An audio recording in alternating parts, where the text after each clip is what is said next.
Hello students, welcome back to Hindi mirror channel. सभी students का Hindi mirror पर फिर से स्वागत है। अभी जो हम कंटेंट लेकर आए हैं यूओयू के जो स्टूडेंट्स हैं और जिनके एग्ज़ाम आज से शुरू हो चुके हैं। आज जो पेपर है BAUL का पेपर है और कल जो है BASL का एग्ज़ाम है। तो यहाँ पर काफ़ी स्टूडेंट्स की क्वेरी जा रही थी कि मैडम BASL का बता दीजिए। वैसे हम संस्कृत का जो है बताते नहीं हैं, लेकिन जब इतनी क्वेरी स्टूडेंट्स परेशान था तो हमने सोचा चलो सिलेबस तो हम स्टूडेंट्स के साथ डिस्कस कर ही लेते हैं और सिलेबस के अकॉर्डिंग थोड़ा टॉपिक हम बताएंगे कि इस पर आप फोकस कर सकते हैं। और हमारे बताने के साथ साथ आप भी अपनी तरफ से पूरी जो है अच्छे से तैयारी कीजिएगा। चलिए बने रहिए हिंदी मिरर के साथ। सभी स्टूडेंट्स जितने भी सेकंड सेम के स्टूडेंट्स हैं वो हमसे कनेक्ट हो जाएं।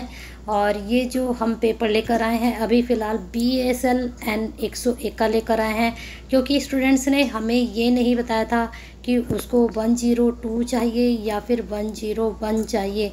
तो 101 हम लेकर आ चुके हैं। अगर 102 भी अगर स्टूडेंट्स को चाहिए तो वो कमेंट बॉक्स में बता देंगे, तो हम 102 का भी सिलेबस अपलोड कर देंगे और उसमें डिस्कस भी कर लेंगे। चलिए पहले तो BSL N101 का हम देख लेते हैं।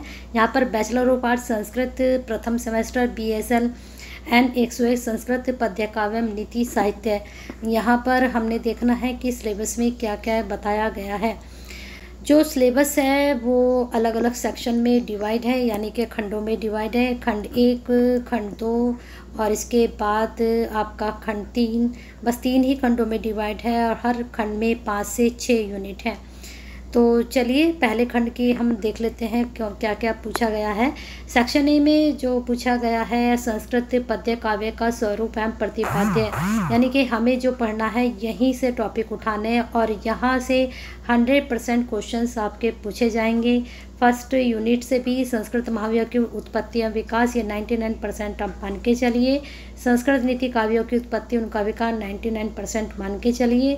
संस्कृत गीति एवं मुक्ति काव्यों की उत्पत्ति तीनों यूनिट में से आपकी 1 से 2 यूनिट जरूर पूछी जाएगी, 100% पूछी जाएगी। तो तीनों यूनिट को बहुत अच्छे से तैयार करके जाइएगा। बात करते हैं 4th यूनिट की। संस्कृत पद्य काव्य के प्रमुख काव्य के परिचय, सभी के परिचय पढ़ लीजिए। वैसे जो मोस्ट इम्पोर्टेंट होता है वह कालिदास का होता है, भारवी का। वैसे तो सभी इम्पोर्टेंट है लेकिन कालिदास ज़्यादा इम्पोर्टेंट है, भारवी बाकी 3 को भी अच्छे से देखकर जाइएगा। नेक्स्ट क्वेश्चन आपका संस्कृत पद्य काव्य के प्रमुख नीति काव्य, ये प्रमुख कवि हैं, ये जो हैं आपके नीति काव्य हैं। नीति कवियों में हमें जो पढ़ना है जयदेव को पढ़ना है और भर्तृहरि को पढ़ लीजिए, बाकी इसको भी आप देख कर जाइएगा। अब बात करते हैं सेकंड यूनिट में, यानी कि खंड 2 में सेक्शन बी में कुमार संभव एवं किरातार्जुन, यहीं से आपके क्वेश्चंस बनेंगे। कालिदास का परिचय आप पढ़ ही चुके हो ऊपर, है ना। यहाँ पर सिर्फ कुमार संभव का जो है सारांश करके जाइएगा, सारांश में से क्वेश्चन बनता है। और महाकवि भारवी का परिचय भी आप करके जाइएगा, ठीक है। दोनों के बारे में यहाँ पर पढ़ के जाइएगा। भारवी को आप पढ़ चुके हो, कालिदास को भी पढ़ चुके हो, बस इनका सारांश आप तैयार कर लीजिएगा। अब बात करते हैं श्लोक की।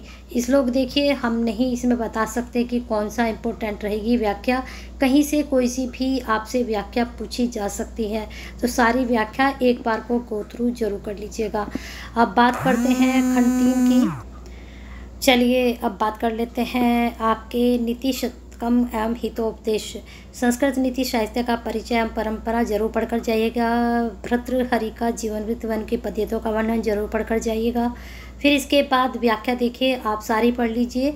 और हितोपदेश की 4 प्रमुख कथाओं का वर्णन, मूल पाठ, अर्थम, व्याख्या, ये भी आपके लिए इम्पोर्टेंट है। तो कुछ ये इम्पोर्टेंट टॉपिक थे जो हमने डिस्कस कर लिए हैं। आप अच्छे से अपनी तैयारी करके जाइए। बेस्ट विशेस के साथ इसको लाइक और शेयर करना मत भूलिएगा।